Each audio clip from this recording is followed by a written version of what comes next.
Muy buenas tardes a todos, buenas noches. Los estudiantes de la Maestría Internacional en Gestión de Empresas Marítimo-Portuarias de la Universidad Santa María la Antigua, les damos la más cordial bienvenida a las conferencias de actualización relacionadas con temas portuarios y de logística y transporte multimodal. Escucharemos a 3 expositores, conocedores de la materia, quienes nos ilustrarán en diversos temas de interés y actualidad. La primera exposición se encuentra a cargo de la ingeniera Roxana Ortega, ingeniera civil con amplia experiencia en diseño, planificación y ejecución de proyectos de infraestructura de obras civiles y acabados, con especialidad estos últimos 21 años en obras marítimas y dragados, conocimientos que han sido utilizados como referencia en terminales portuarias. Actualmente, la ingeniera Ortega es gerente senior de proyectos e infraestructuras de Panama Ports Company. El tema de la exposición es el crecimiento de la industria marítima en Panamá, oportunidades y desafíos. Vamos a darle la palabra a la ingeniera Ortega. Muchísimas gracias. Muy buenas noches. Voy a compartir mi pantalla. Creo que ya la pueden ver, ¿verdad? Ok, muy buenas noches. Queremos agradecer a todos los estudiantes de la Maestría de Negocios Marítimos y Portuarios por invitarnos a participar de este ciclo de conferencias sobre el sector marítimo y logístico.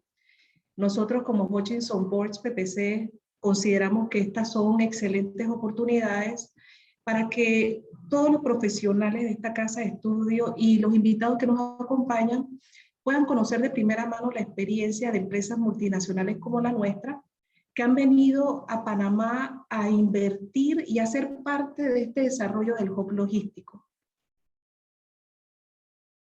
Quiero iniciar esta presentación hablándoles rápidamente un poco de quién es Hutchinson Ports PPC. Hutchinson Ports PPC es miembro o una división del grupo CK Hutchinson Holding Limited.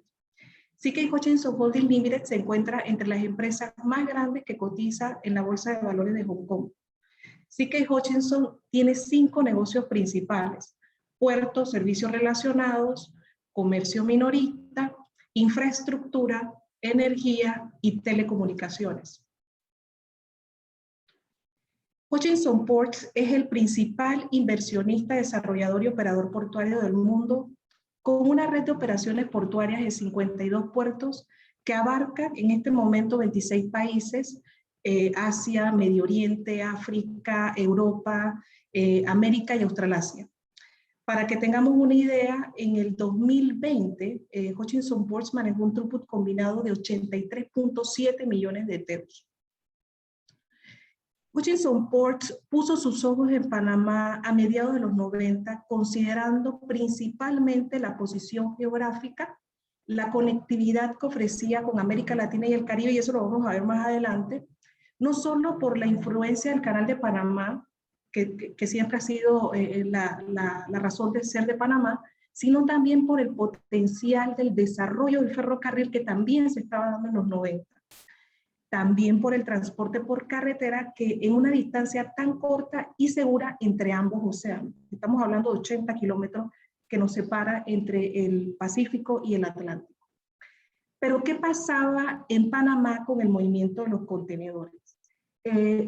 Los puertos de mayor calado se ubicaban en ambas entradas del Canal de Panamá. El puerto de Balboa, el único que estaba en ese momento, se ubicaba en la parte del Pacífico, y el puerto de Cristóbal en la costa del Caribe.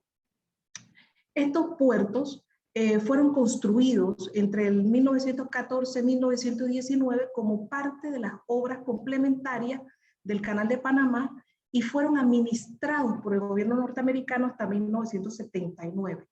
Estos que fueron traspasados al Estado panameño gracias a los tratados Torrijos-Carter. Obviamente los tratados Torrijos-Carter se firmaron en el 77, pero hubo un proceso de traspaso de bienes a lo que fue el Estado panameño. El Estado panameño recibe esos puertos y los administra hasta mediados de los 90. Podrán ver en esta página cómo ha sido, digamos, la evolución de los contenedores en el mundo. Y no es sino hasta 1976 que Panamá acoge el uso del contenedor como una manera de movimiento de carga. Antes del 76, la mayor parte de la carga se movía por carga general, bultos. Estos puertos no fueron construidos para el manejo de contenedores. El Estado recibe estas facilidades y las continúa utilizando de esa forma, pero no realiza una inversión significativa como para explotar ese potencial de posición geográfica y la conectividad que ofrecía. Obviamente las inversiones portuarias son inversiones altas, inversiones grandes, inversiones que son riesgosas y que muchos estados no lo pueden realizar directamente. Entonces, ¿qué pasaba? Por ejemplo, en el caso de Balboa, que era el único puerto que existía en ese momento entre 1994 y 1995, que manejaba movimientos de contenedores, en su mejor año logró mover no más de 45.000 teus. En el caso de Cristóbal, en su mejor año logró mover no más de 300.000 teus. En esta sección voy a destacar algunas fechas importantes para el desarrollo del hub logístico en Panamá. Obviamente, en el 77, la firma de los tratados Torrijos-Cartes, que esta fecha le permite al Estado hacer uso de las instalaciones, hacer administración de las instalaciones.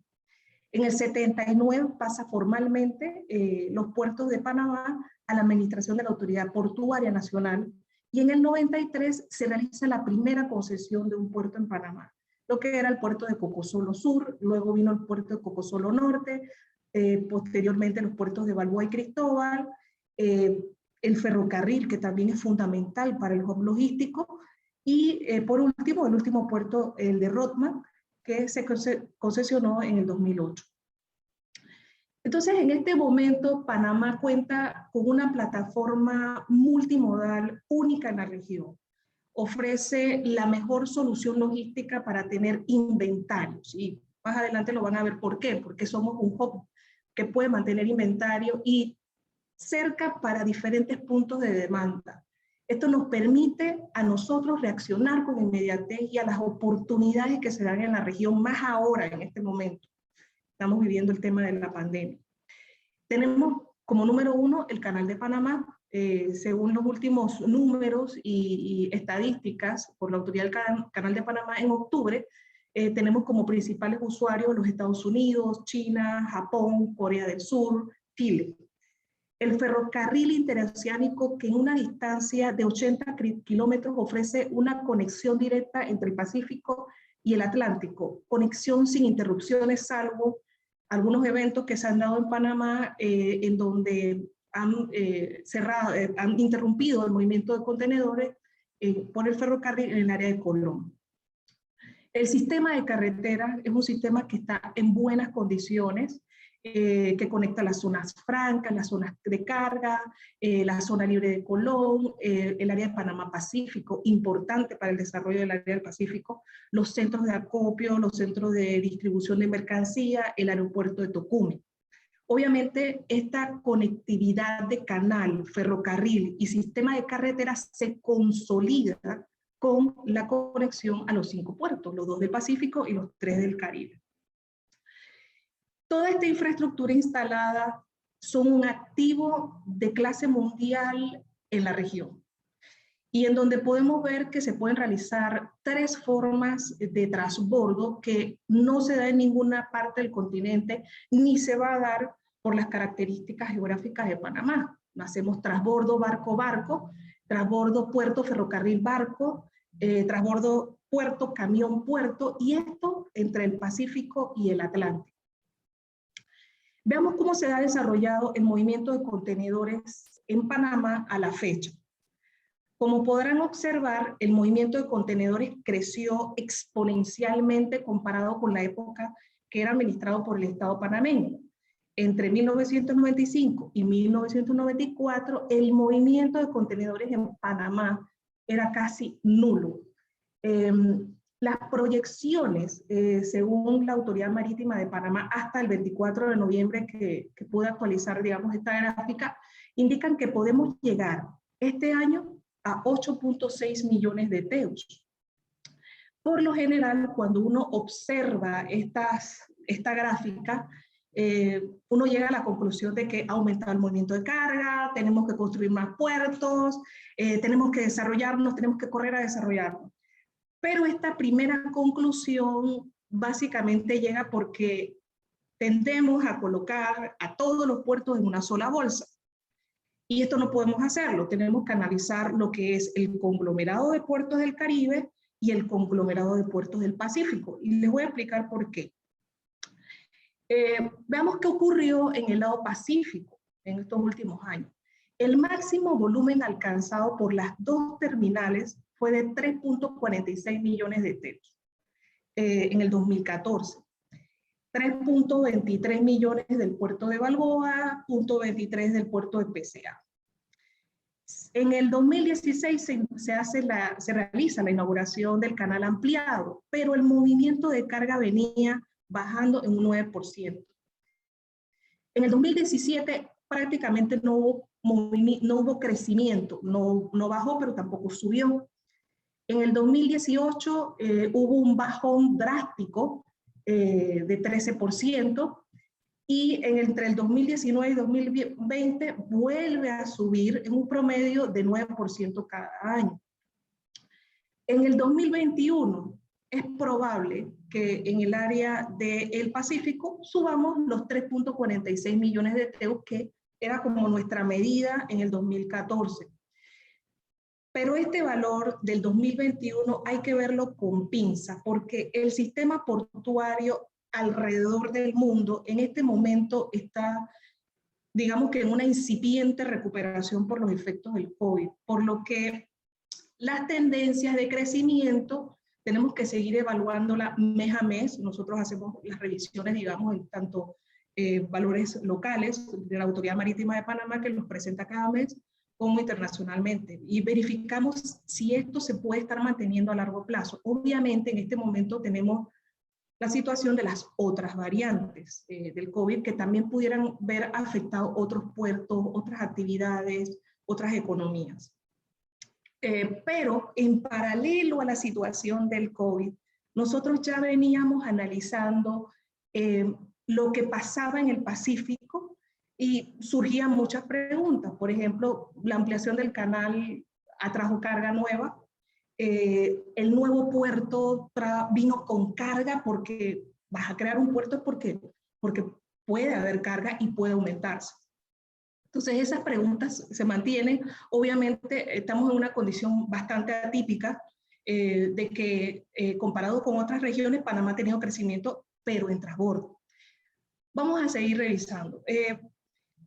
Estos volúmenes de carga registrados a la fecha, como les dije, surgen muchas preguntas, pero yo voy a enfocarme en las que nosotros consideramos como mayor relevancia. Uno es cómo está nuestra conectividad. Como vimos previamente, Panamá cuenta con una plataforma multimodal única en la región. Tenemos 3 formas de hacer logística, 3 formas de hacer transbordo entre el Pacífico y el Atlántico. Luego surge otra pregunta: si nuestras terminales cuentan con la capacidad para atender esa carga, para atraer más carga. Este punto lo vamos a elaborar un poco más en detalle y compararlo con otras terminales, porque es importante compararnos de cómo estamos en la región. Por otro lado, también está verificar la accesibilidad de la ruta del Pacífico. ¿Cómo está nuestro puerto en el lado del Pacífico? Les mostraré cómo es nuestra ruta, nuestro acceso actual del puerto del Pacífico, y si estamos nosotros cumpliendo con un requerimiento básico de nuestro modelo de negocio, que es la inmediatez, que es el movimiento de carga sin demora, confiable, seguridad en la operación, así como la protección de la carga, evitar que la carga se contamine dentro de las terminales. Y este es un punto muy importante que todas las terminales están trabajando en este momento. Por otro lado, también tenemos eficiencia de nuestras terminales. Obviamente, la relación de costo operativo, la calidad del servicio que se ofrece. Por ejemplo, yo me desarrollo principalmente en lo que es el mantenimiento de la infraestructura, y este análisis de costos se realiza constantemente.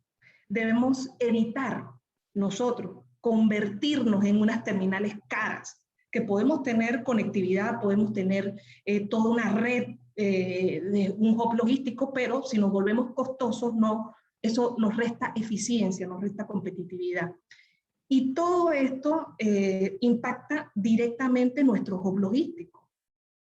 Y probablemente cuando terminemos esta conferencia vamos a tener muchas reflexiones con respecto a qué estamos haciendo y para dónde vamos, qué queremos hacer de nuestro modelo de negocio. Vamos a ver rápidamente qué tenemos nosotros, Panamá, en el Pacífico. ¿Cuál es nuestra capacidad instalada? Como vimos anteriormente, se proyecta que en el área del Pacífico nosotros vamos a llegar a 3.58 millones de TEUs. Pero entre ambas terminales, si analizamos los datos que he podido recabar con respecto a qué tiene cada terminal, entre lo que es grúas, pórticas, hectáreas de patios de contenedores, largos de muelles, capacidad de atención de barcos, ambas terminales, la terminal de PCA y la terminal de Balboa, cuentan en este momento con una capacidad instalada de atender 7 millones de TEUs. No hemos llegado ni siquiera, no hemos superado más de la mitad de lo que es nuestra capacidad instalada. Nosotros tenemos entre las dos terminales capacidad para atender 8 barcos al mismo tiempo. Por ejemplo, el Canal de Panamá no pueden cruzar barcos de más de 15.700 TEUs. El puerto de Balboa tiene capacidad en grúas pórticas y muelles para atender barcos de 18.000 TEUs. Entonces, contamos, por ejemplo, el puerto de Balboa cuenta con 25 grúas pórticas y el puerto de PCA cuenta con 11 grúas pórticas. O sea, capacidad instalada se cuenta. Vamos ahora con respecto a la accesibilidad de los puertos. En este sentido, la interacción de las operaciones del puerto con el Canal de Panamá, en este momento la entrada y la salida de los barcos está condicionada a los turnos de tránsito y listas de espera para tránsito por el Canal de Panamá por el efecto de lo que se conoce como el Clear Channel. Obviamente, esto ocasiona tiempos de espera en el área de anclaje. Por otro lado, también tenemos restricciones de altura y de profundidades de los barcos. En altura, los barcos no pueden subir hasta el puente del barco, y en algunos casos se puede bajar o subir la antena, no puede superar los 67 metros, es lo que le llamamos el air draft, que es la restricción actual del Puente de las Américas. Y en lo que es calado del barco, el draft del barco, en este momento la autoridad del Canal de Panamá los mantiene en 15.24 metros. Obviamente el canal fue dragado a 16.10, 16.70 como un sobredragado, sin embargo obviamente hay que respetar los niveles de seguridad, 15.24. A diferencia del Caribe, en el Pacífico nosotros tenemos lo que es el cambio de marea. Contamos con mareas de hasta 5.50, lo que puede hacernos jugar con lo que es el draft de entrada en los barcos. Si no contamos con el draft requerido en lo que es la entrada del canal, podemos contarlo con un cambio de marea. Sin embargo, también tenemos la restricción de el air draft del Puente de las Américas. Ahora veamos qué pasa en el Caribe. Contrario a lo que pasó en el Pacífico, ha habido un constante crecimiento. Siempre el Caribe ha tenido mucho más movimiento que en el Pacífico. Por ejemplo, en el 2015 hubo un crecimiento del 9%, en el 16 hubo un bajón del 9%, a partir del 2017 tuvimos un crecimiento no constante, pero tuvimos un crecimiento año tras año, 19%, 11%, 2%, 3%. Este año se estima que vamos a crecer un 10% en el conglomerado de los 3 puertos. Aquí van a ver que aparece el puerto de Bocasfruit, pero él tiene un crecimiento pequeño, pero ha ido en estos últimos 3 años aumentando significativamente. Como les indiqué anteriormente en la gráfica del Pacífico, El valor del 2021 hay que analizarlo con pinzas, tenemos que revisar en los próximos 2 años lo que ha sido el efecto rebote de la pandemia, y tenemos que analizar esas proyecciones y no tomarlas como datos finales. Entonces, veamos en el Caribe. En el Caribe tenemos una proyección de 5.01 millones de TEUs. Obviamente, año tras año vamos superando ese número en el área del Caribe. Entre ambas terminales, nosotros contamos, tanto CCT, MIT y Panama Ports, el puerto de Cristóbal, contamos con 7.9 millones de TEUs de capacidad de manejo de contenedor. Actualmente se pueden atender alrededor de 12 barcos feeders, Panamax, Neopanamax en el área del Caribe. Contamos con máximo draft de los muelles entre 15.50 y 16.40. Entonces, estos son datos generales de lo que actualmente es nuestra capacidad instalada en el área del Caribe. Antes de continuar y seguir analizando, porque ya hemos analizado lo que está pasando en Panamá, ¿qué tenemos? ¿Cuál es nuestra capacidad? ¿Qué movimiento estamos realizando? Pero me gustaría explicarle lo que es la medida de desempeño de los puertos. Y esto es el throughput de las terminales portuarias. Esto es la suma de todos los movimientos que impacten el barco, es decir, lo que es carga y descarga. La carga y la descarga incluye importación, exportación del local, del país, y lo que es el transbordo. Ya vimos los 3 tipos de transbordo que se realizan en Panamá. Y es decir, la unidad de medida del throughput, en muchos casos ustedes lo van a ver en muchos textos que habla sobre toneladas métricas o en TEUs. Yo en esta presentación me voy a referir al throughput como la unidad de medidas de TEUs, que es un equivalente de 20 pies. Ahora veamos qué ocurrió en la región América Latina y el Caribe. La CEPAL muestra un informe anual de lo que ha sido el desempeño de zonas portuarias, lo que ha sido el throughput. Por ejemplo, el número 1 que aparece en esta lista es la zona portuaria de Santos, el número 2 Manzanillo, Guayaquil y así sucesivamente. Pero esta lista, la CEPAL, realiza no solo el desempeño de las zonas portuarias, sino que también presenta un reporte del comercio de esa zona portuaria. El throughput, recordemos que es importación, exportación y transbordo. Cuando hablamos de comercio, hablamos solamente de lo que es importación y exportación local. Entonces, vamos a revisar primero lo que es el comercio. Este listado lo encabeza, como lo dije, la zona portuaria de Brasil, con 2.5 millones de TEUs que logró mover en el 2020. Obviamente, no podemos compararlo con Panamá, porque en Panamá somos 4 millones y tantos mal contados. Sin embargo, Brasil es una potencia de 210 millones de personas. Entonces vemos que en esta lista aparece en la posición número 25 los puertos del Caribe, que movieron en su comercio alrededor de 300.000 TEUs. Y los puertos del Pacífico, más o menos 130.000 TEUs. Entonces, esta cantidad se ha habido reducida entre el 2019, 2020 fue un golpe muy fuerte, el 2021 se prevé que también ha bajado, obviamente por los efectos del COVID. No hemos tenido gran importación, no hemos tenido gran exportación por los cierres de muchas empresas que no se han recuperado a la fecha.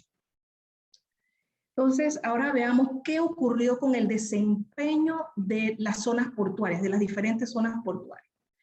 El listado en este momento lo encabezan, ahora van a ver algo totalmente diferente, los puertos del Caribe de Panamá. En el 2020, Panamá, los puertos del Caribe, que serían Cristóbal, Manzanillo y CCT, lograron 4.5 millones de TEUs. Como les mostré anteriormente, la proyección es llegar a 5.01 millones de TEUs para el Caribe. Estuve, digamos, revisando algunas proyecciones y también podemos encontrar en este listado, he querido mostrarle, porque podemos analizar no solamente el ranking per se, sino qué está pasando en la región, qué están haciendo los otros puertos. En la siguiente tabla vamos a comparar el desempeño en el 2020, el comercio en el 2020, he incluido una columna para el 2021, una proyección de algunos puertos que sí han podido dar un pronóstico de en cuánto van a cerrar el throughput en el 2021. Pero esta gráfica es muy interesante, esta tabla de datos es muy interesante porque nos está indicando lo que ya sabemos, pero también nos está indicando qué están haciendo los otros puertos, cuál es su modelo de negocio, a qué se están dedicando. Por ejemplo, he resaltado en color verde que los puertos del Caribe, obviamente la mayor parte de su movimiento es transbordo, el 93%, el puerto del Pacífico, Panamá, 96%, pero prestemos detalle a los que estoy resaltando en color amarillo. Está, por ejemplo, la bahía de Cartagena, 83%, Jamaica también tiene un 83% en lo que se están dedicando su modelo de negocio. Brasil, una potencia, en este momento su modelo de negocio es 41% es transbordo. Perú, 46%, Ecuador, 39%, Costa Rica, 42% de su movimiento, y Caucedo, el 59% de su movimiento. ¿Por qué he querido hacer ver esto? No es, si analizamos el desempeño de cada puerto y el comercio, algunos tienen comercio comparable con el de Panamá y otros tienen un throughput muy cercano a lo que está haciendo Panamá, Brasil, Cartagena. Entonces, tenemos que analizar qué está haciendo la región, qué está modificando, qué están cambiando para nosotros también.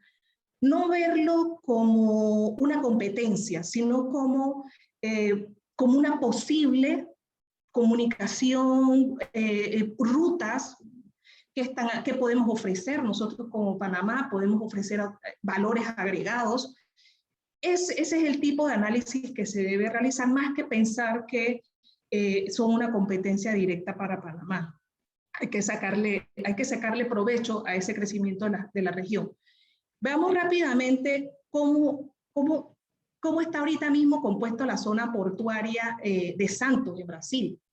Obviamente, Brasil, por su ubicación, su población, tiene la capacidad de atender mercados importantes como Europa, Asia, Estados Unidos. Entonces, si vemos aquí en esta tabla que he preparado, indica las características del mismo puerto, la infraestructura. Ellos tienen una capacidad supuestamente de 4.4 millones de TEUs, pero se proyectan para este año tener un desempeño de 4.8%, de 4.8 millones de TEUs. Obviamente, este puerto está realizando inversiones importantes para aumentar, digamos, la cantidad de grúas, la atención de los barcos. Ellos atienden en este momento barcos de 9.200 TEUs. Panamá tiene la capacidad de atender barcos de 18.000 TEUs, ha atendido barcos de 15.700 TEUs. O sea, contamos nosotros con esa capacidad instalada a pesar de nada más tener 4 millones con respecto a 210 millones que tiene Brasil. Veamos qué pasa en Cartagena. En Cartagena, Colombia, es uno de los que más se está acercando al modelo de transbordo, al modelo logístico nuestro. El 83, ellos tienen más comercio que nosotros, tienen más importación y exportación, estamos hablando de 50 millones de personas, tienen una infraestructura respetable, muelles con capacidad de un draft de 15.5 metros, actualmente tienen una capacidad instalada para manejar 3.5 millones de TEU y están desarrollándose de forma tal de que quieren lograr los 5.2 millones de TEUs. Cartagena es la competencia del Caribe nuestro. Ellos en Buenaventura pudieran hacer un modelo similar al de Panamá, Pacífico-Caribe, sin embargo tienen la limitante de la distancia entre ambos puertos. Obviamente 80 kilómetros comparado con lo que es la distancia entre Cartagena y Buenaventura es sumamente considerable. Tenemos a Perú. Perú en este momento cuenta con 2 terminales, APM Terminal y DP World Terminal. Ellos en este momento tienen una capacidad instalada de 3.7 millones de TEU, proyectan este año cerrar con 2.8 millones de TEU, pero están haciendo inversiones, están preparando su modelo de negocio para atender, tener una capacidad instalada de hasta 5.1 millones de TEUs. Tenemos a Guayaquil, Ecuador. Obviamente Ecuador, 17 millones de personas, pero manejan un comercio mucho más alto que Panamá, 1.2 millones de TEU. Ellos ahorita mismo, no he podido ubicar, digamos, su proyección, ha sido un poco difícil encontrarlo en la página de la Autoridad Portuaria de Ecuador, pero ellos en este momento tienen una capacidad instalada de 5.5 millones de TEU, pero en todas las inversiones que están realizando, están enfocándose mucho en lo que es el proyecto de parques logísticos, valores agregados de la carga esa de transbordo que están realizando y para poder realizar mayor importación y exportación. Tenemos también a Kingston, Jamaica. Es pequeño, es un puerto bastante pequeño, sin embargo, su modelo de negocio es 83% de movimiento que quieren realizar.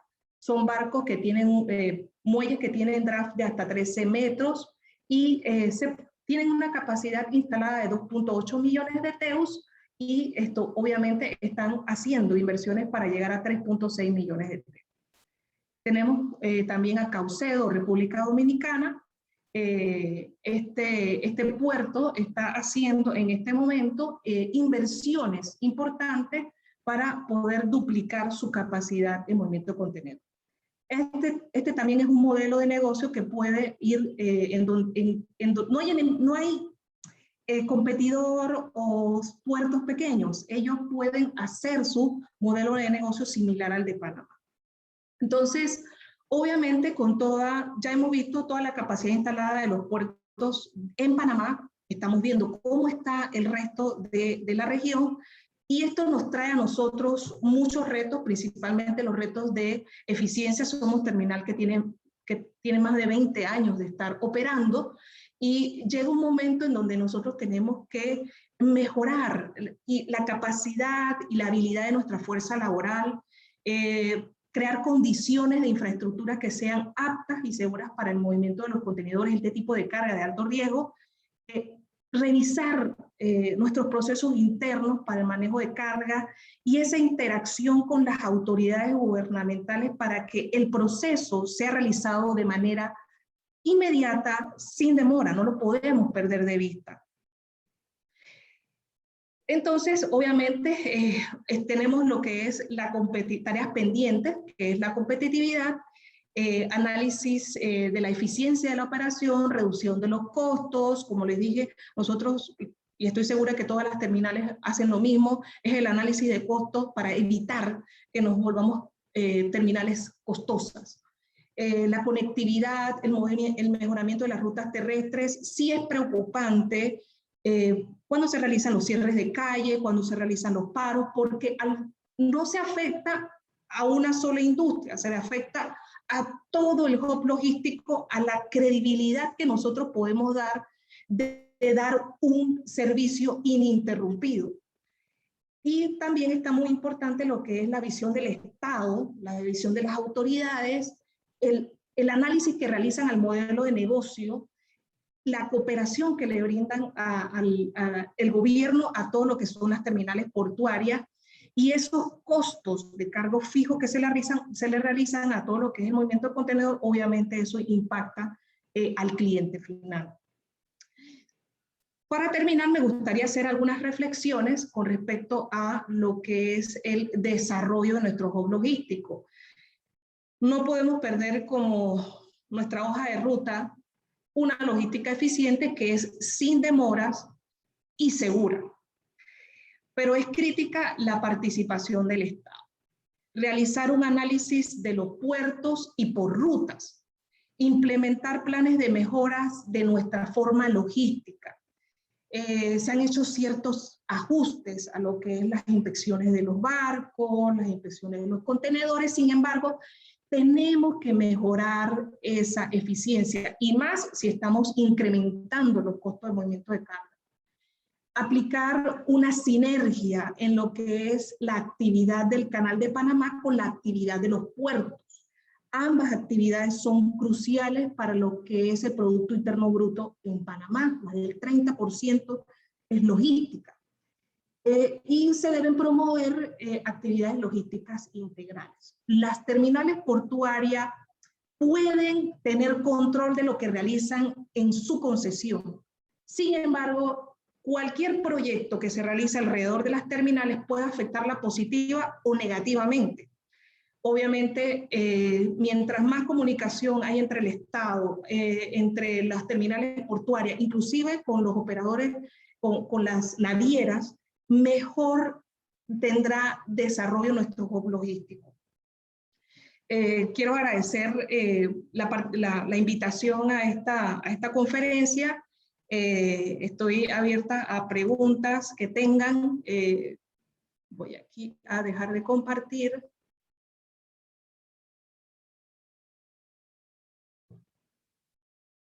No sé si tendrán alguna pregunta. Sí, muchas gracias, ingeniera Ortega. Vamos a proceder al periodo de preguntas y respuestas. Les voy a pedir, por favor, que las preguntas sean puestas en el chat grupal o me las envíen para hacerle las preguntas a la expositora en este momento. Aquí hay una pregunta que me mandaron por chat. No sé si la puede leer, ingeniera. Ok. ¿De qué manera, ¿de qué manera ha influido y de qué nivel las afectaciones tiene el tema de la crisis de los contenedores en el área de América? ¿Y en qué tiempo aproximado se espera que se regule el movimiento? Comparado con otros países, todo lo que es América ha tenido valores negativos, tanto de crecimiento como de desempeño. Sin embargo, la excepción de la regla en este caso ha sido Panamá, que Panamá ha tenido una reducción en lo que es su comercio, importación-exportación. Sin embargo, lo que ha sido el desempeño, transbordo de contenedores, ha ido en crecimiento. Como vimos en las gráficas, hemos tenido crecimiento en ese sentido. Obviamente nos va a tomar tiempo como país recuperarnos. Muchas industrias han cerrado y este valor de comercio puede crecer, pero muy lento. Con respecto a, digamos, en cuánto tiempo se podría regular, el dato es incierto en este momento porque muchos países en este momento están sufriendo lo que son los efectos de las otras variantes de lo que es la COVID. Algunas industrias se considera que después de diciembre van a cerrar algunos puertos y en la medida de que los puertos y algunas industrias vitales cierren, nos puede afectar a nosotros. Puede pasar también el tema contrario de que se está recuperando el sistema y nosotros pudiéramos ser parte de esa recuperación como lo está pasando en este momento. ¿Okay? Sí. Se me envía otra pregunta, procedo a hacérsela. ¿Cómo se ha visto afectado el movimiento de carga a raíz de la pandemia en números? Ok, bueno, vimos, digamos, en la gráfica que presenté, digamos, a términos generales, como vimos en la gráfica, se ha afectado en toda la región en números, digamos, del 1, 2, 3, 15, 19%. En el caso de Panamá, nosotros hemos tenido un crecimiento del 10 y el 13%, tanto en el Pacífico como en el Atlántico. Panamá, por su modelo de negocio, ha tenido datos positivos, valores positivos. Podemos seguir incrementando ese valor en la medida de que podamos darle valor agregado a esa carga que llega al país. Muchísimas gracias. No sé si deseen mandar alguna otra pregunta al chat. Los instamos a que si tienen alguna duda la escriban.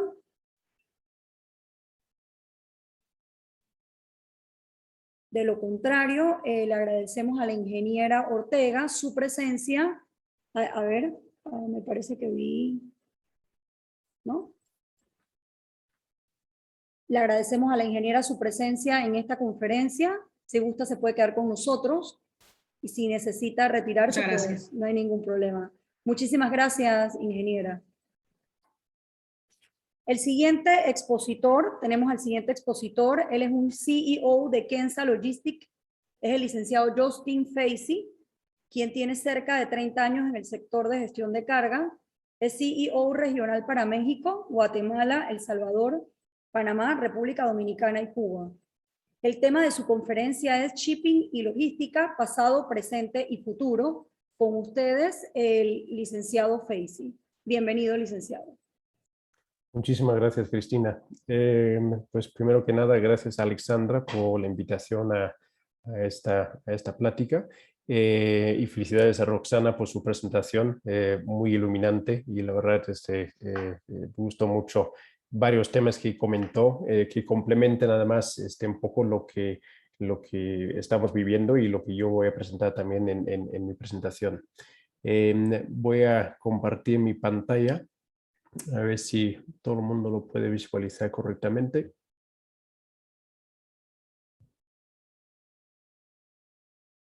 Perfecto. Bueno. Bueno, pues yo quisiera empezar hablando un poco de lo que es, cómo llegué yo a este mundo de la logística. Yo soy británico, llevo sin embargo 30 años en México. Bueno, he hecho realmente 27 años en México y 4 años en España, porque empecé mi carrera dentro del mundo de la logística, del shipping en España. Donde empecé trabajando para la naviera taiwanesa Evergreen, y posteriormente vine a México para abrir las oficinas regionales de diferentes compañías, y hoy en día en la compañía de Kensa. He trabajado principalmente como base en México, sin embargo también he abierto las oficinas de diferentes compañías de logística internacional en Panamá, en República Dominicana, en Cuba, El Salvador, etc. Y creo pues ya saber algo de esa región en cuanto a la logística y al shipping, para poderles compartir un poco mis experiencias y mi visión hacia el futuro.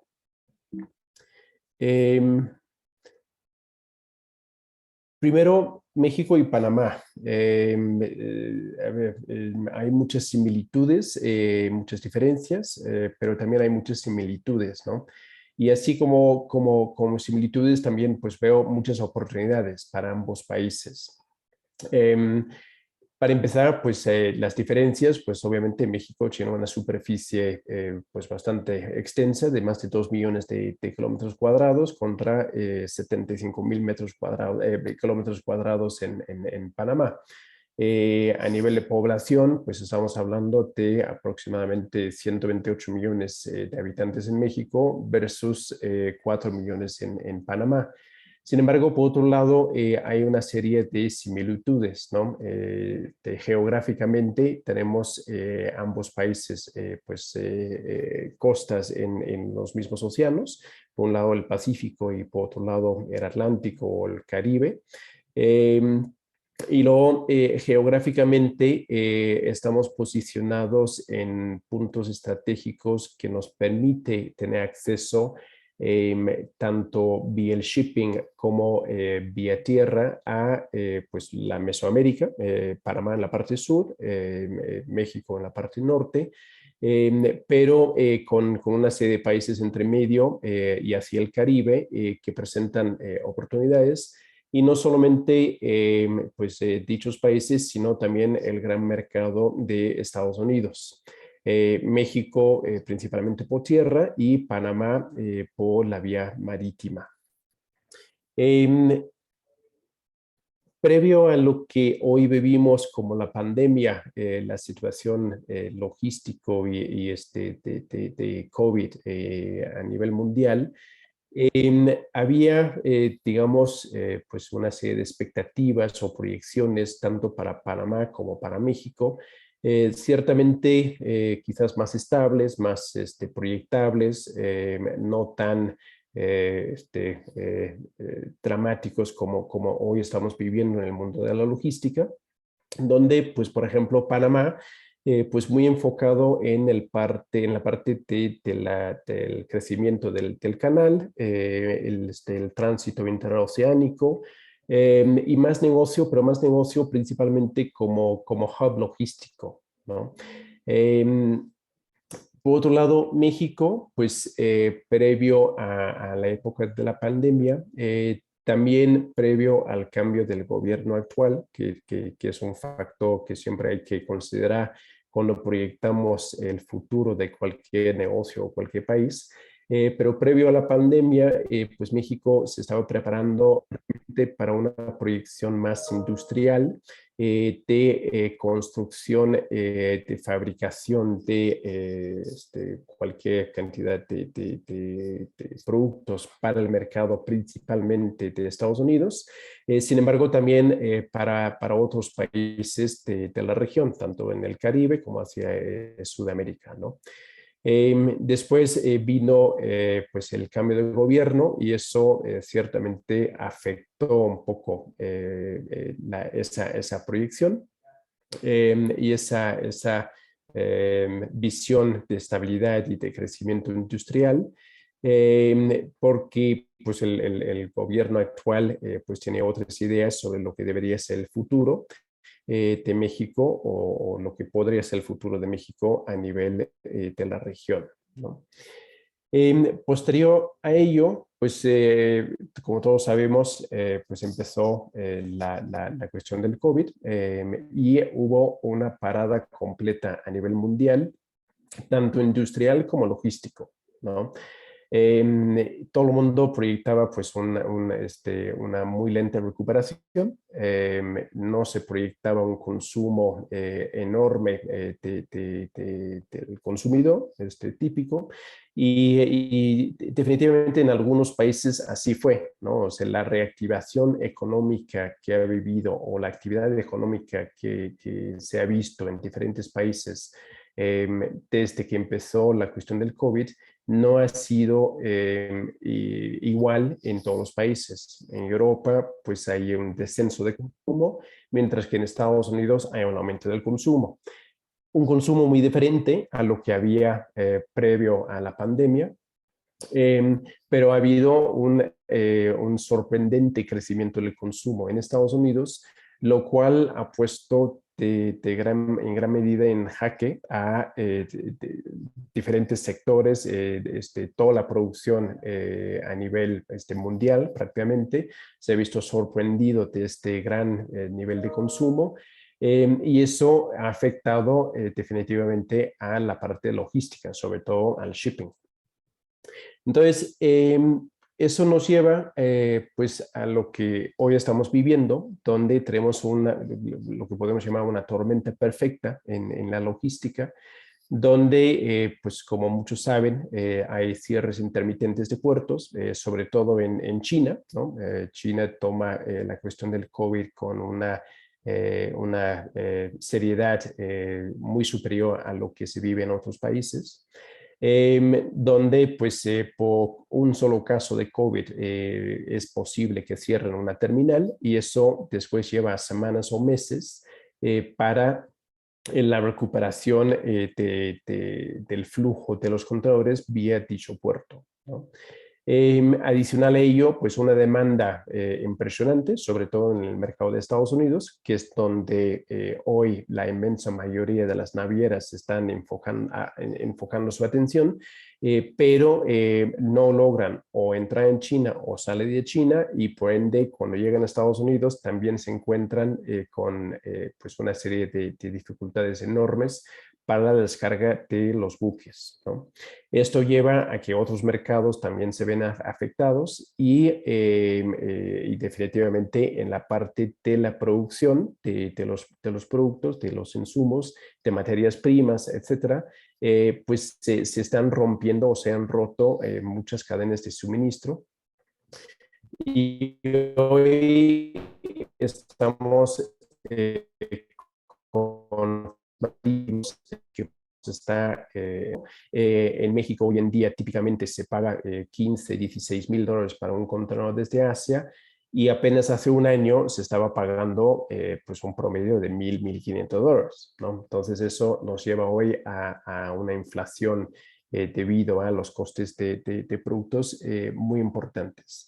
Y esto es algo que creo que muchas empresas fabricantes de productos están hoy analizando. El porqué de esta volatilidad, el cómo prevenirlo a futuro y los impactos que está teniendo el fabricar productos en Asia principalmente y cómo cuida eso en el futuro. Entonces, esos planes que tenemos pre-pandemia, pues muchos se preguntan, me incluyo, si ya no son válidos, ¿no? Pues yo creo que sí son válidos, sin embargo, pues como cualquier plan hay que tener una flexibilidad y ser dispuestos a moldear o modificar nuestros planes a futuro para atender las dificultades actuales y las nuevas necesidades que vamos viviendo en el mundo. Entonces, cuando hablamos de futuro, pues me gusta siempre pensar pues, en los futuros, los diferentes tipos de futuro, ¿no? Un futuro deseable, un futuro probable y un futuro posible, ¿no? Deseable porque todos tenemos que tener un objetivo hacia dónde vamos, dónde queremos llegar. Un futuro probable, porque hay una cruda realidad que nos afecta a todos, pues nuestras limitaciones económicas, nuestras limitaciones políticas, nuestras limitaciones de infraestructura, etcétera. Pero por otro lado, pues hay que pensar en diferentes eventualidades que nos pueden afectar. Hoy estamos viviendo uno de ellos, que es el COVID, pero ya se habla, y lo ha comentado muchas veces Bill Gates, entre otros, de que esto no es la primera vez que nos va a pasar, ¿no? Sino ni es la primera ni es la última que nos va a pasar algo así, y tenemos que estar pensando en un futuro. Y yo creo que esto es lo que muchas empresas hoy en día están haciendo y están reanalizando sus centros de producción y sus proyecciones de futuro de qué es lo que podemos hacer para atender las necesidades del consumidor en cualquier parte del mundo. Hoy, una de las zonas de mayor crecimiento, y ha sido desde hace ya mucho tiempo y lo sigue siendo, es Estados Unidos, y también seguido no tan lejos por América Latina, ¿no? Asia pues se ha mantenido estable, Europa va ciertamente bajando su nivel de crecimiento a nivel global, pero lo que es Estados Unidos y América Latina tiene definitivamente una proyección de crecimiento importante a futuro todavía.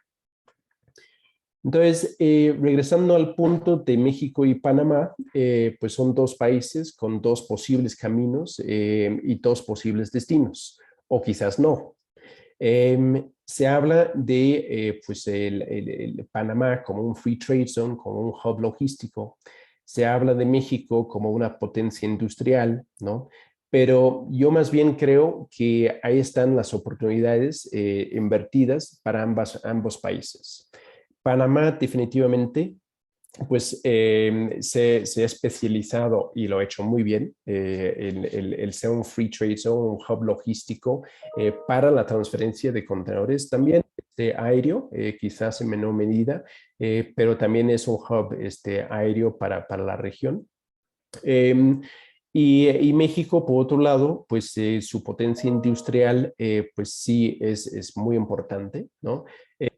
Pero quizás puede aprender, o más bien seguro puede aprender muchas cosas de Panamá, donde al liberar las restricciones a nivel de aduanas, pudiera ser todavía más importante la estructura de México para ser un hub logístico, incluido una industrialización o una fabricación de productos todavía mayor al que hace actualmente.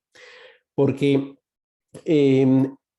cuando pensamos en la situación actual, muchos clientes con quienes hablo, pues obviamente siguen teniendo su producción en los respectivos países de Asia, etcétera, pero ya empiezan a hablar y ya empiezan a pensar en mover sus centros de producción para tenerlo más cercano al consumidor, que es una tendencia que tiene ya bastante tiempo, o por lo menos ha habido muchas empresas o estudios hablando de que conviene regresar la producción hacia los mercados de consumo, pero cuesta mucho hacerlo, ¿no?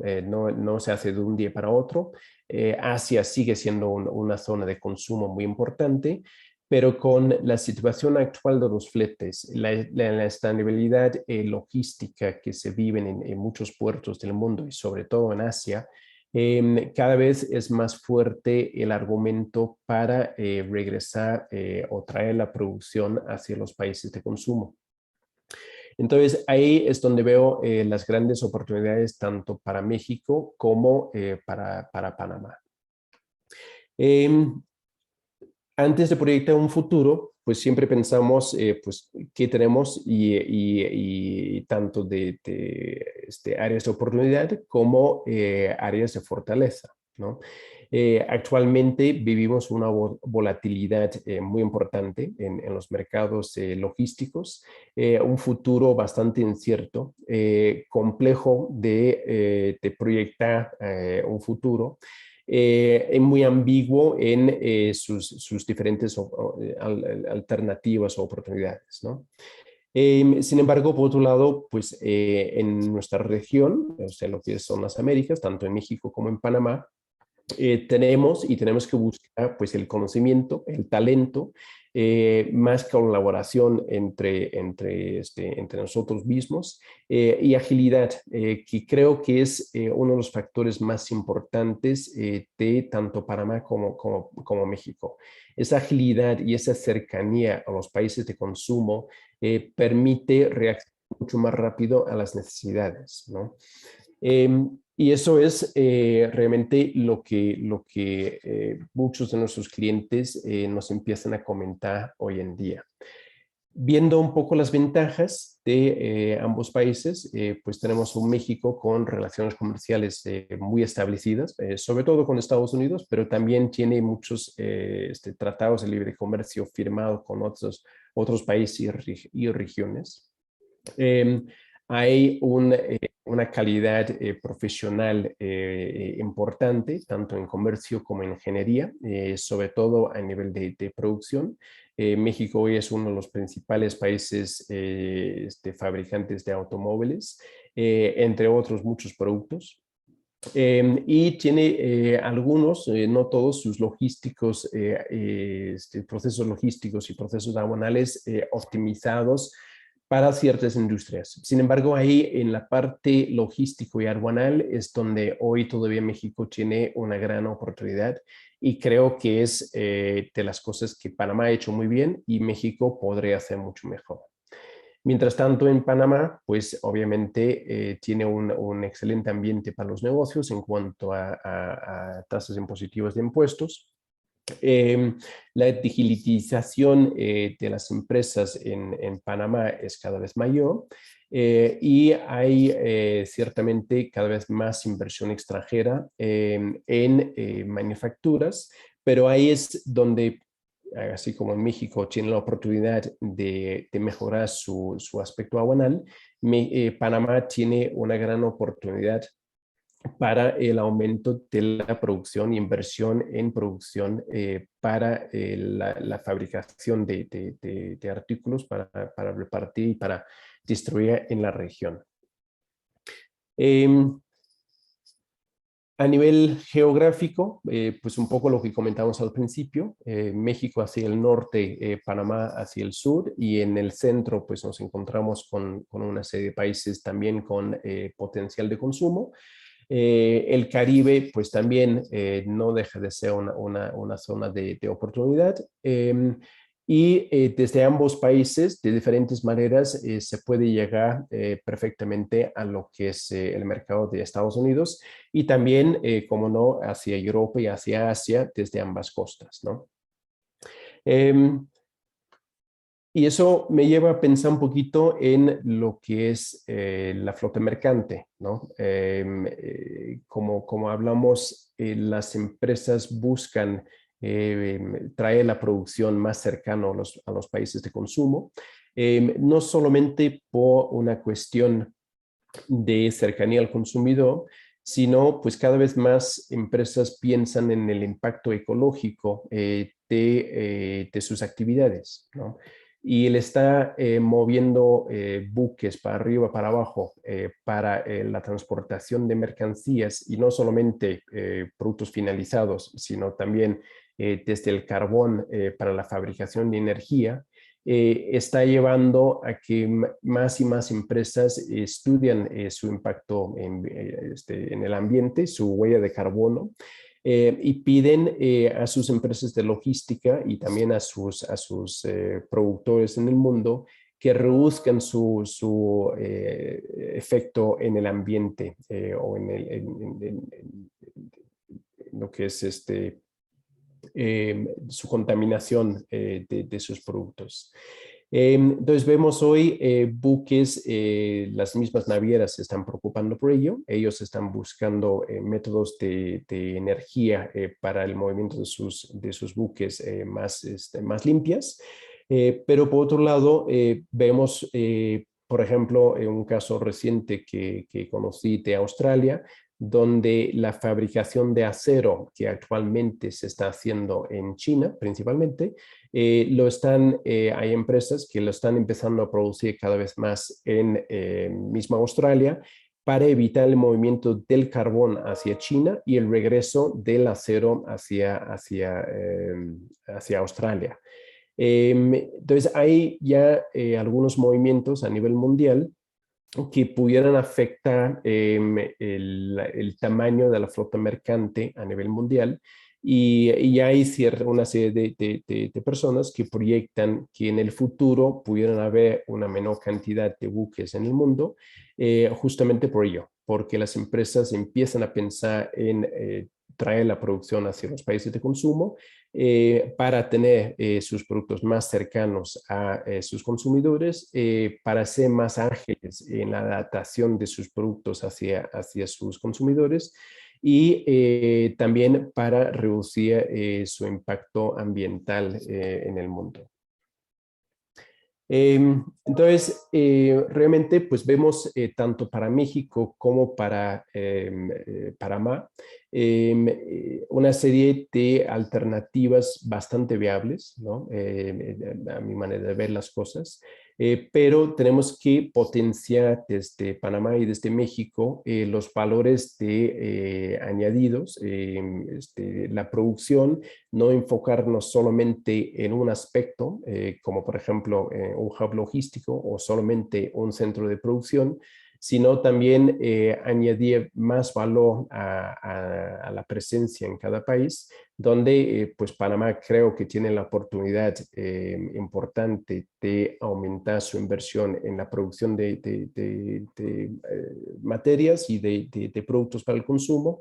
Y por otro lado, México pues tiene una oportunidad de mejorar su aspecto aduanal y logístico para poder importar y reexportar con mayor facilidad hacia el resto de los países de la región. Y por último, pues lo que podemos ofrecer pues son un poco lo que ya comenté, con estas ventajas que tenemos a nuestro alcance, a nuestra mano, y realmente no son tan difíciles de explotar si las personas y las empresas pues están puestos y enfocados hacia ello. Y realmente eso es todo. Muchas gracias. Muchísimas gracias, licenciado Feisi. Vamos a proceder al periodo de preguntas y respuestas. Y aquí tenemos una. ¿Cómo han afectado las políticas del gobierno mexicano a la reactivación económica de ese país? ¿Y cómo influye eso en otros países del área? Eso es una pregunta sencilla, pero con unas respuestas bastante extensas. Porque, a ver, las políticas del gobierno mexicano han sido pues de cero apoyo realmente hacia la industria, hacia las empresas privadas. Y han sido políticas más de una población más humilde, ¿no? Y eso pues ha afectado en gran medida el crecimiento o decrecimiento más bien de la economía mexicana, sobre todo en el 2020. Ahí vimos en la proyección de Roxana como por ejemplo Manzanillo y Lázaro Cárdenas, que son dos de los principales puertos de México, decrecieron en el 2020 y eso fue no solamente por el COVID, porque eso afectó a muchos países, pero también en gran medida por las políticas del gobierno de México. No podrían haber sido mucho más positivos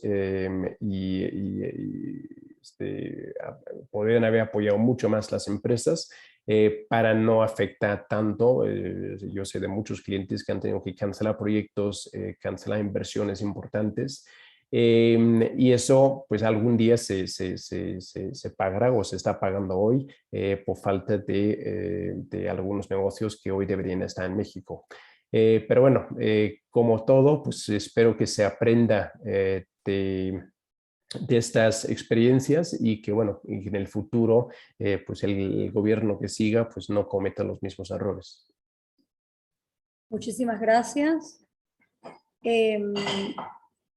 Aquí hay una pregunta que hace uno de los compañeros. Desde su perspectiva, ¿cuáles serían las desventajas del sector logístico panameño?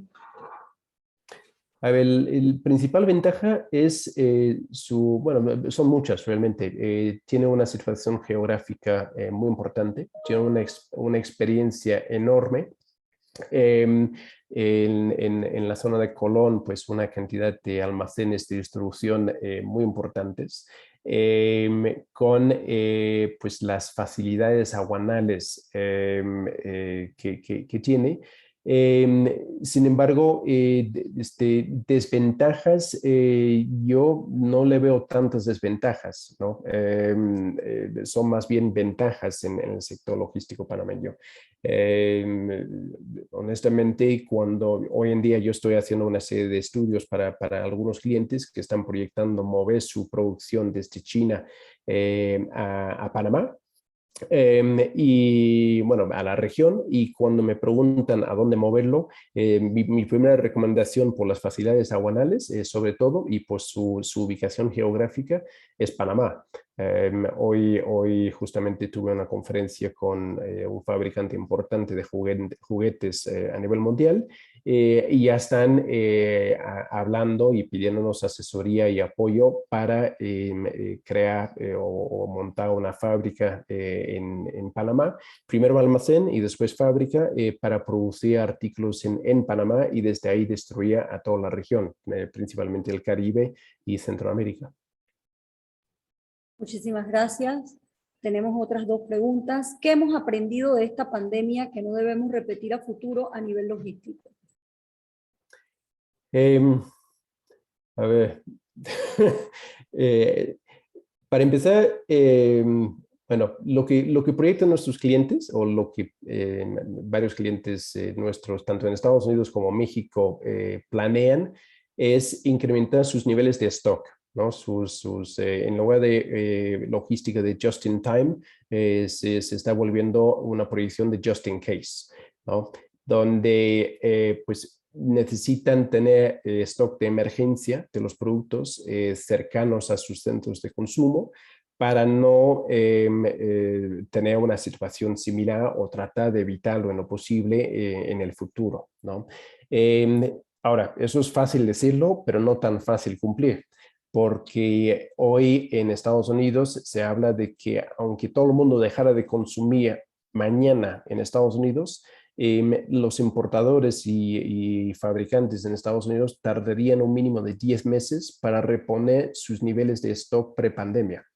Entonces, realmente lograr ese stock de emergencia de just in case, pues no va a ser una cuestión de 1 o 2 días, ¿no? Por eso yo no creo que esta situación logística que estamos viviendo a nivel mundial vaya a acabar en los próximos 3, 4, 5, 6 meses. Esto va a ser algo que va a seguir así hasta el 2023 y eso dependiendo de cómo siga la evolución del COVID y cómo reacciona el resto del mundo ante ello, ¿no?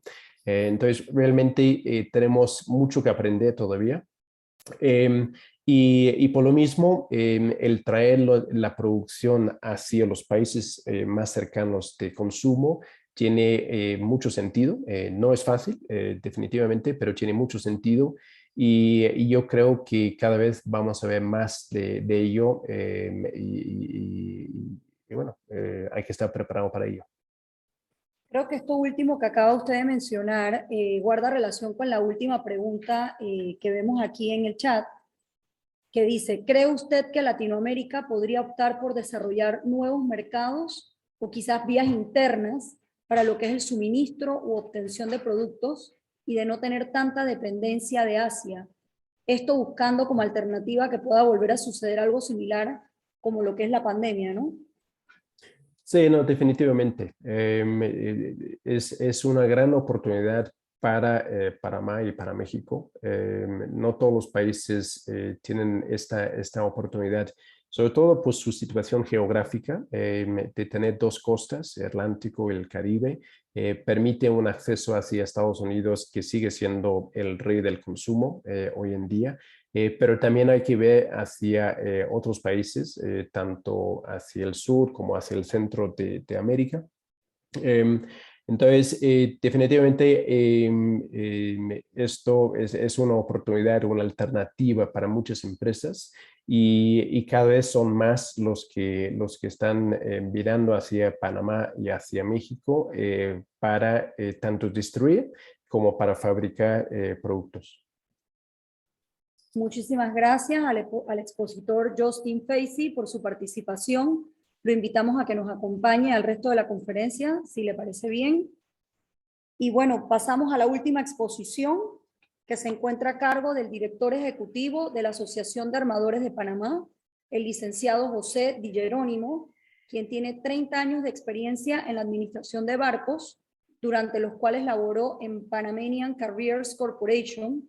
Fue fundador y gerente de la empresa Transmarine Transportation and Barging y de BT Shipping.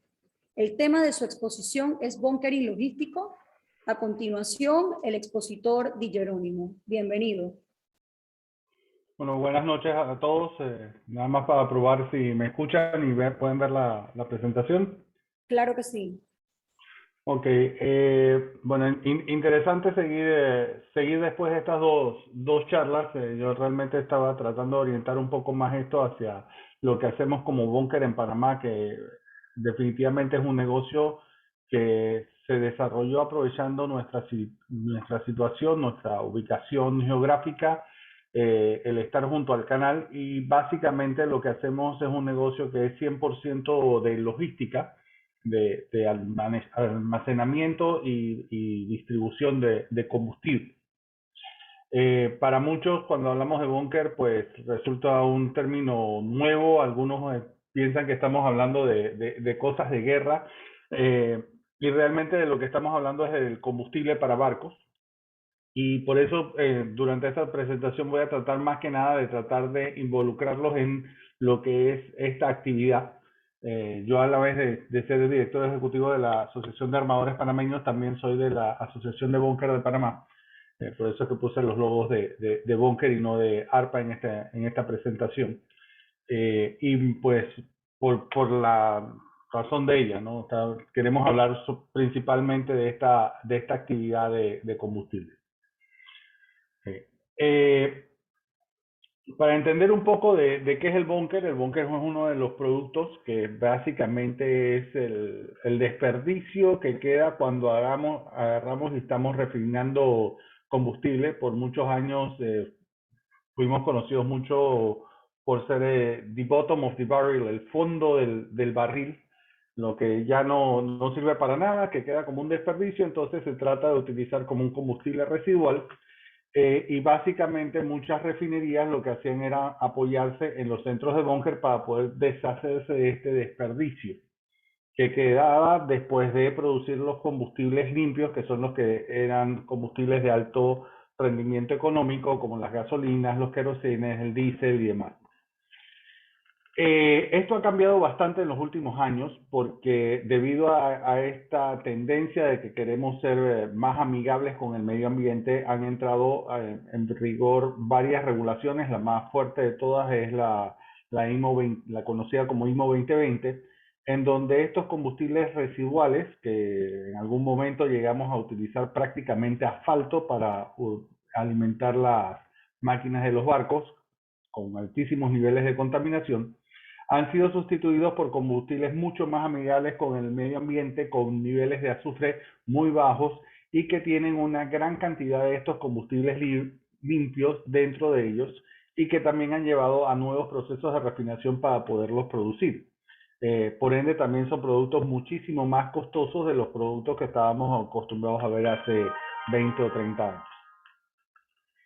En el barco básicamente tenemos dos funciones. Tenemos una función principal, que todos nos la imaginamos, que es un motorcito un motorzote más bien, para poder impulsar el barco y que se mueva de un lugar a otro. A eso le llamamos la maquinaria principal. Y nada más para que se den la idea de las dimensiones, les pongo la foto de una de las máquinas. Si ven aquí, hay unas personas paradas al lado. Eso es para que tomemos un poco de la dimensión de qué tamaño son estas máquinas y así mismo se pueden imaginar todo lo que es el consumo de combustible que en esta máquina estamos realizando. Para impulsar un barco lo que necesitamos es una máquina que tenga mucha fuerza para mover una hélice muy grande, no necesariamente a altas velocidades, a altas revoluciones. Y eso nos permitía utilizar combustibles pesados. Por otro lado, en el barco tenemos una cantidad de personas que están habitando a bordo y que necesitamos suplirlas de todas sus necesidades básicas, agua, bombas, electricidad, etc. Y todo esto lo hacemos a través de una cantidad de maquinarias que le llamamos las maquinarias auxiliares y que mayormente son motores mucho más pequeños, tipo los generadores que vemos en los edificios y demás, que generan la energía eléctrica del barco y la fuerza hidráulica y demás para los otros suministros. Normalmente estas máquinas trabajan con diésel, que es un combustible sumamente liviano y limpio, muy similar al diésel que utilizamos en nuestros carros. De hecho, en Panamá muchísimas veces se utiliza el mismo diésel que utilizamos para los tanques de los carros y de los camiones, venderlo al sector marino para la utilización en estas máquinas. Ok, ¿de dónde viene este combustible? El suministro de Panamá obviamente empieza en un pozo petrolero, donde sacamos el petróleo, lo transportamos normalmente por tuberías, por esos volúmenes altísimos o por barcos muy, muy grandes, hacia un centro de refinación, una refinería, en donde son convertidos entonces en combustibles o separados en los distintos combustibles, almacenados en tanques. De ahí lo cargamos en un barco que es el que finalmente trae a una granja de tanques, como le llamamos nosotros, una terminal petrolera a Panamá, este producto a donde es almacenado esperando a ser vendido. Como ven, esto es pura logística para el sector panameño. Por el otro lado, tenemos un barco que viene navegando igualito que nosotros. Vamos manejando un día y se nos prende el bendito foquito amarillo ese con forma de gasolinera que nos dice que tenemos que abrir la cartera y que todos odiamos. Bueno, igualmente los capitanes y los oficiales de los barcos están haciendo sus cálculos y con muy buena anticipación prevén que van a necesitar combustible y en base a eso su operador o armador entonces agarra y sale al mercado a través de distintos canales. Y esto es una de las rarezas interesantes. En el mercado del combustible puede ser que vayas directamente a la petrolera que lo vende, pero en la mayoría de los casos son barcos que están dando vueltas por el mundo. Entonces, si yo tuviera que agarrar mañana combustible en Uruguay y dentro de un mes voy a necesitar combustible en Japón, es muy difícil que yo sepa quiénes son los operadores, quiénes son los que venden combustible ahí, qué reputación tienen y sobre todo que logre conseguir opciones de crédito para poder comprarles a ellos de alguna forma, tratando de obtener algún crédito, porque estamos hablando de sumas sumamente altas. Simplemente para ponerlo en perspectiva, cuando veíamos esta máquina principal, muchas máquinas principales consumen en promedio el equivalente a un camión cisterna al día. Esos que vemos que van a abastecer a las gasolineras, bueno, eso lo consumen en un solo día. Algunos consumen muchísimo más que eso. Entonces, la parte de crédito se vuelve una cuestión crucial, sobre todo a los precios de combustible que tenemos hoy en día.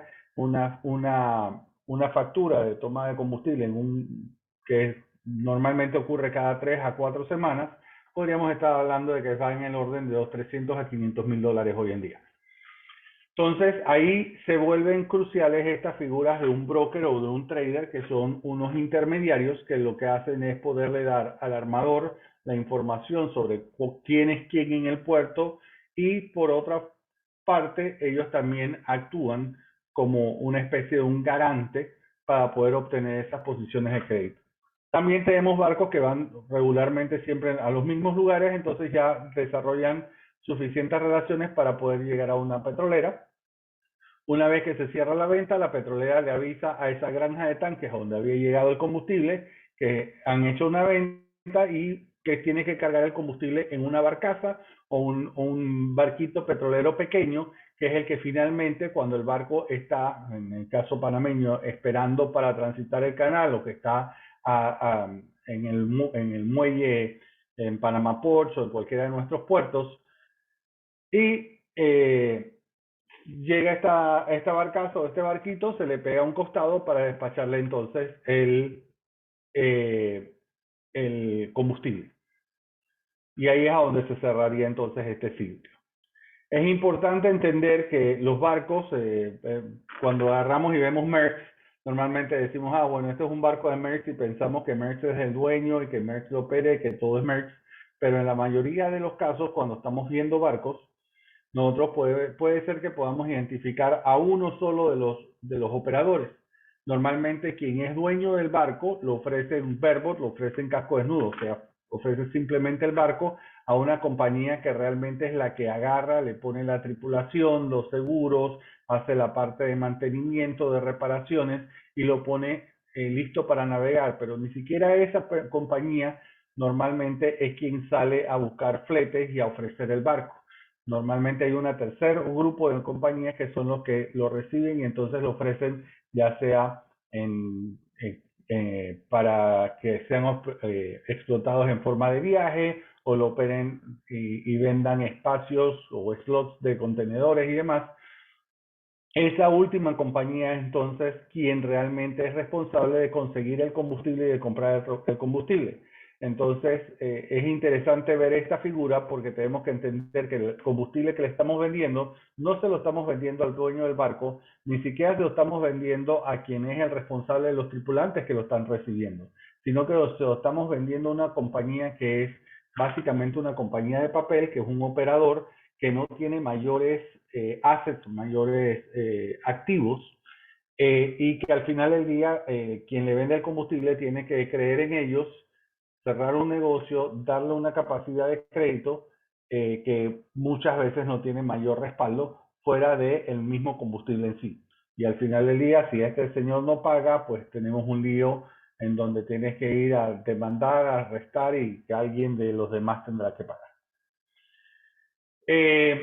Para que entendamos las operaciones en Panamá, necesitamos entender que aquí tenemos distintos tipos de operación. El principal, que le llamamos alongside, es que nos vamos y nos pegamos a ese barco, pero cuando nos pegamos a ese barco, puede ser que lo estemos haciendo en un barco que está en el anclaje esperando para transitar el canal, que es la mayoría de los casos, o algunas otras veces lo hacemos mientras que el barco está durante las operaciones de carga.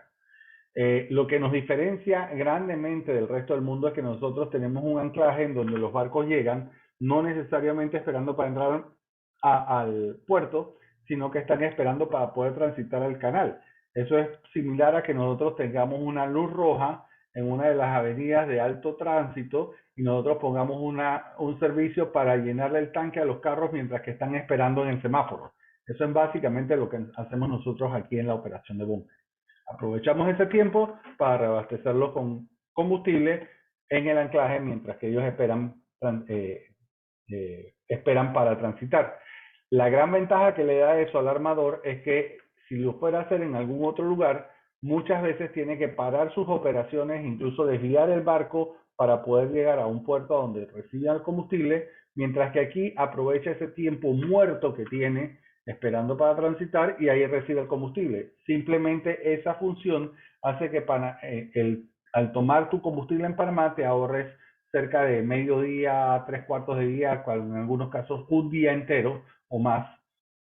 Y cuando eso lo traduces a plata, es lo que hace que se justifique consumir combustible en Panamá, a pesar de que nosotros tenemos un precio que es alto, porque lo único que hacemos es una logística por un producto que no producimos, que no extraemos, sino que simplemente lo que hacemos es logística. En el tipo de barcos que utilizamos en Panamá para hacer esta operación, para ir y entregar el combustible, tenemos el más conocido o el más antiguo, que son barcazas tontas. Son unas cajas básicamente que flotan, que están pegadas a un remolcador. Esto es muy común verlo, sobre todo en Estados Unidos, es el tipo de operación que más se hace. Nosotros tenemos algunos de esos equipos aquí en Panamá operando. Por otro lado, tenemos unas barcazas autopropulsadas. Las barcazas autopropulsadas son muy parecidas a las primeras, lo único que la parte motriz está dentro de la misma barcaza, pero son básicamente un cajón que flota, pero que no tiene grandes propiedades para poder salir y navegar en los mares. Es simplemente un equipo para estar en la bahía, para estar cerca del puerto y hacer sus operaciones ahí en aguas interiores y en aguas tranquilas. Por otro lado, por las características también de Panamá, de que en algunos momentos tenemos bastante oleaje, sobre todo en el lado Pacífico, se ha dado un fuerte movimiento de armadores panameños o de armadores que operaron aquí a buscar, en lugar de barcazas con remolcador, a buscar pequeñitos y adaptarlos para hacer este tipo de operaciones. Y más recientemente, en los últimos 15 años más o menos, han entrado también en servicio algunas barcazas autopropulsadas del tipo europeo que son utilizadas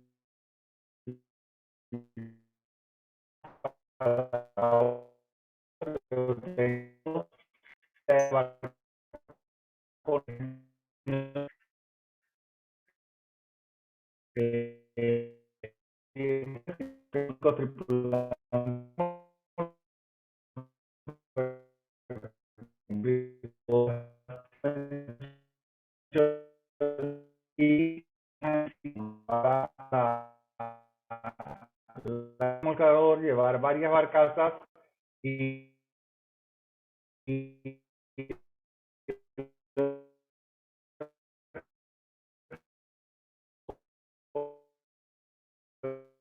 una pequeña sala de máquinas atrás y tiene algunos el día, un par de días, pero no tienen grandes facilidades como si la tendrían en un barquito tanquero, que es el que mayormente utilizamos aquí en Panamá.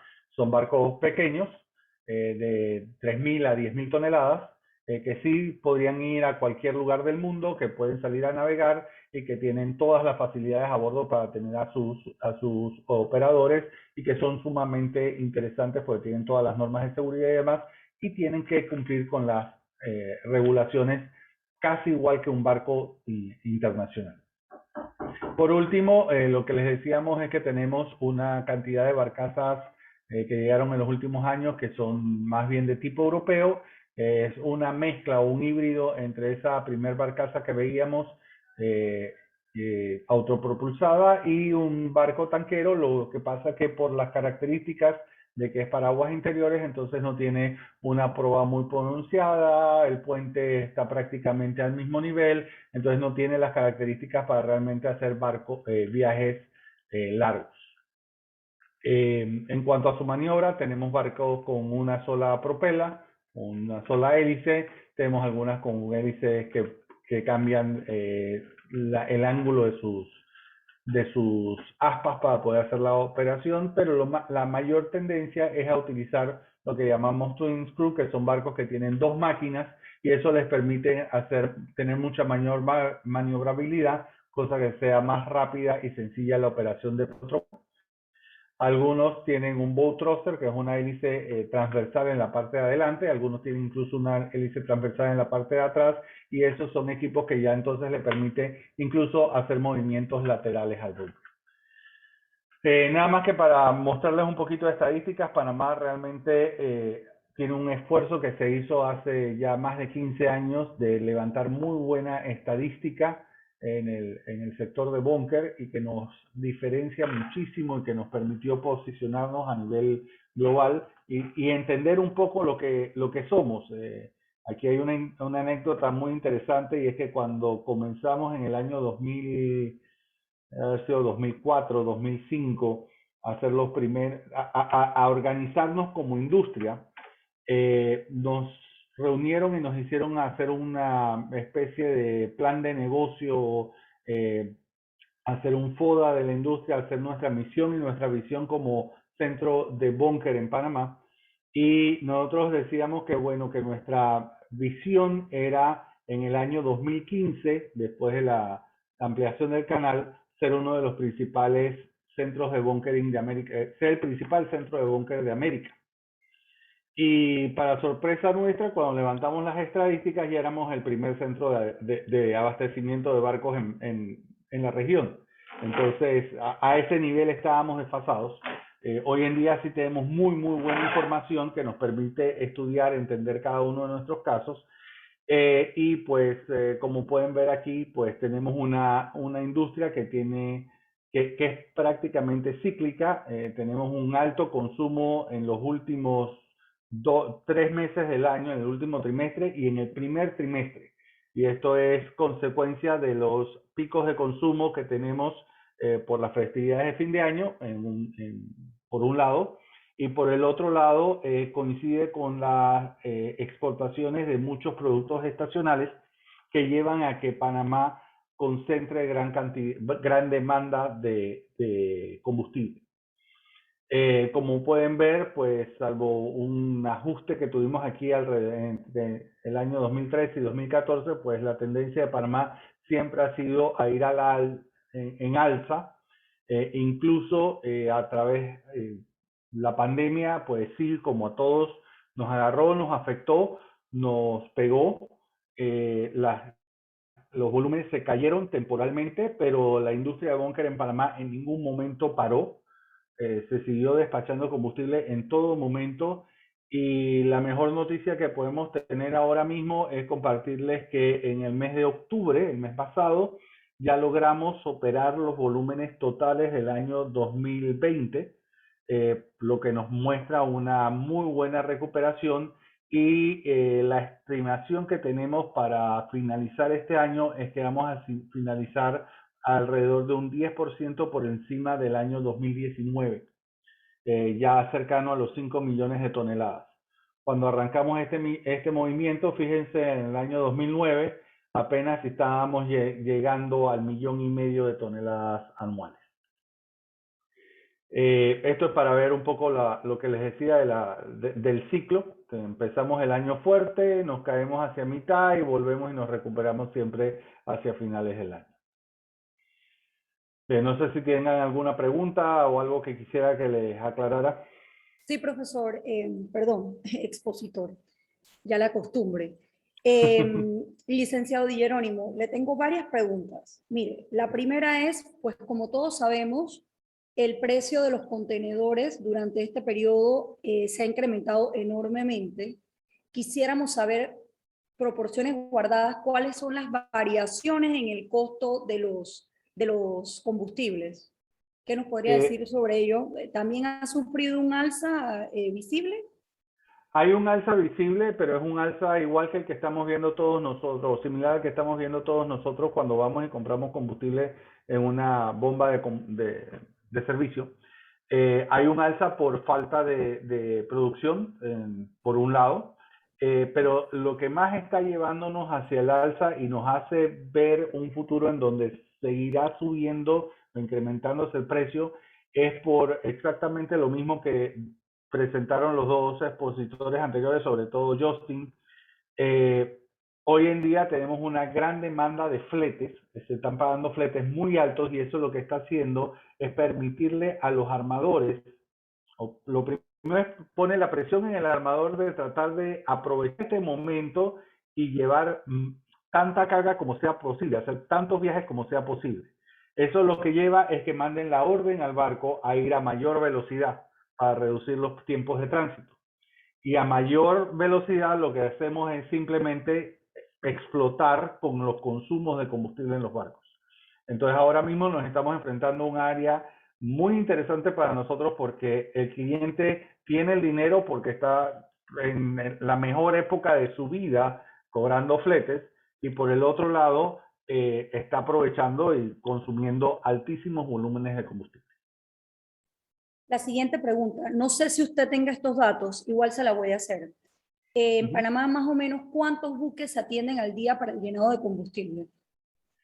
Te lo puedo contestar bastante rápidamente. El mes de octubre de este año llevábamos atendidas 5.700 naves.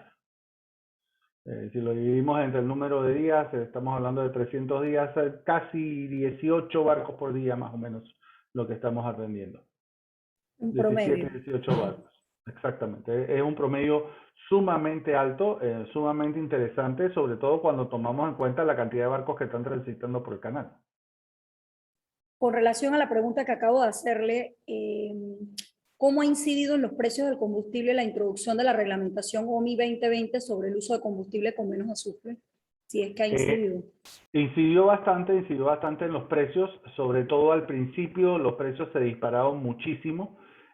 Algunos pensábamos que esa situación se iba a mantener a muy largo plazo y eso llevó a los armadores a tomar decisiones de si iban a consumir los combustibles nuevos o si se iban a quedar con los combustibles antiguos y poner unos equipos a bordo llamados scrubbers.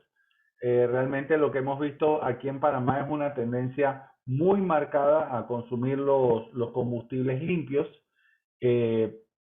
Yo paré de compartir pantalla, ¿verdad? ¿Con ustedes o no? Sí, ya no la vemos. Ok.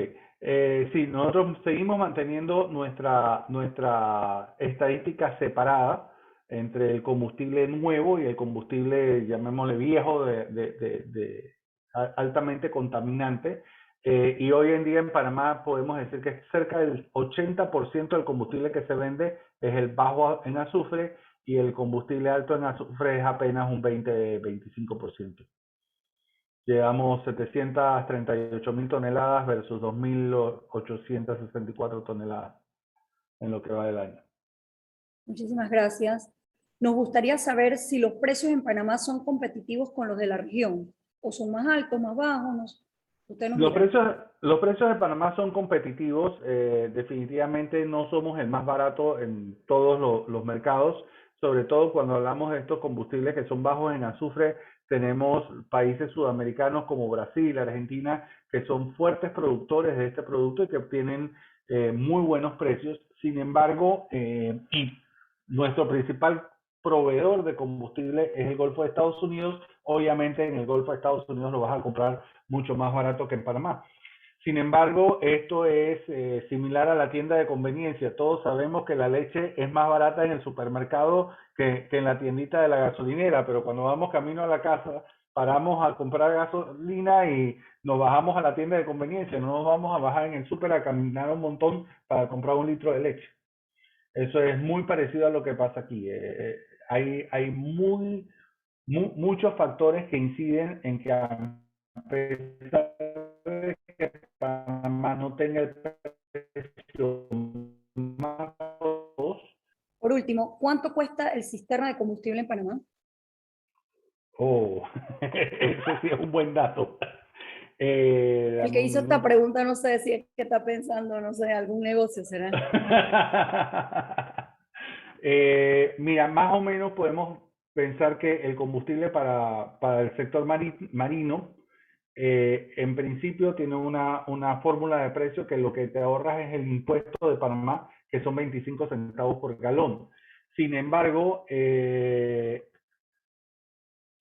dame un segundo. A ver si puedo conseguir el precio de hoy.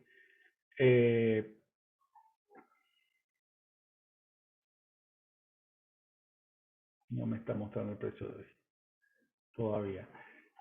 Sin embargo, nos mantenemos con un mercado de búnker paralelo, que en algunos momentos sí tenemos precios por debajo de los precios de refinería Panamá.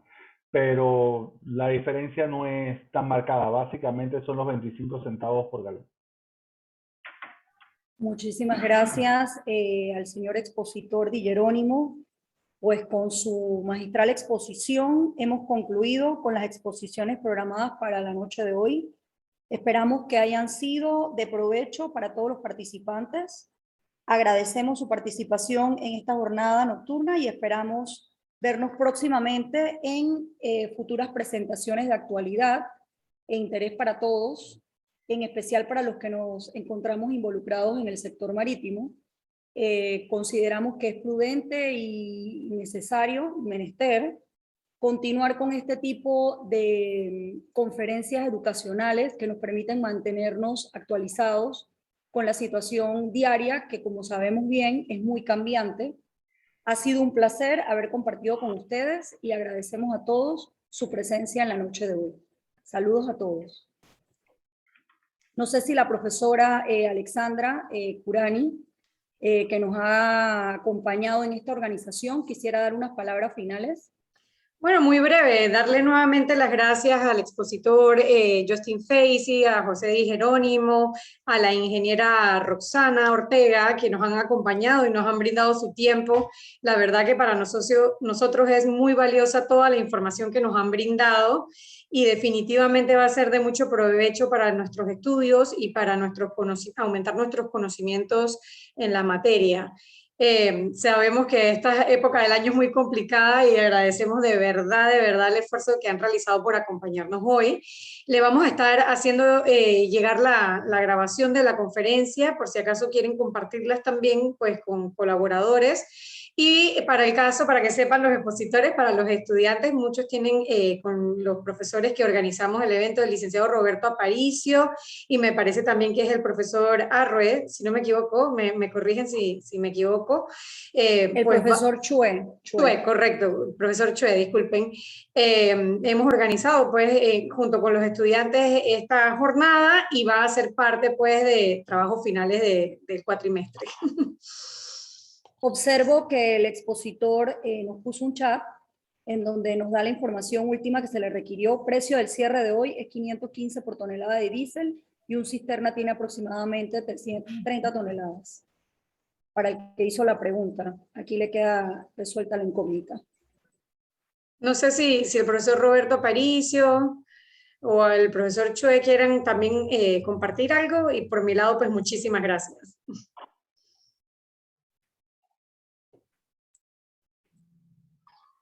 No, brevemente saludar a los conferencistas y al profesor Chue también, felicitar a los estudiantes por este esfuerzo que culmina un cuatrimestre lleno de muchos retos, mucho aprendizaje. Por supuesto que la talla de los conferencistas que aquí se presentan le da mucho valor a estas actividades, sobre todo porque complementan la visión de las cosas que hacen en clase, y exhortar pues a todos a que sigan con el programa y por supuesto que podamos culminar con éxito todo lo que estén pues ya en la recta final y a la orden en todo lo que podamos hacer en conjunto. Profesor Chue, que sabemos que se encuentra fuera del país, sin embargo, pues se ha hecho un esfuerzo para poderse conectar a la distancia. Le damos la palabra. Créanme que muy orgulloso de ser panameño y a los invitados excelentes de primera línea. Y bueno, los exhorto a ustedes a continuar con el destino que tenemos fijado de hacer que Panamá luzca como una luz. Adelante ustedes. Muchísimas gracias, profesor. Les agradecemos nuevamente a todos los expositores de alto renombre y reconocimiento, tanto nacional como internacional.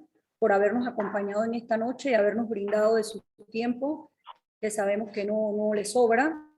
El esfuerzo ha sido gratificante para todos. Muchísimas gracias nuevamente.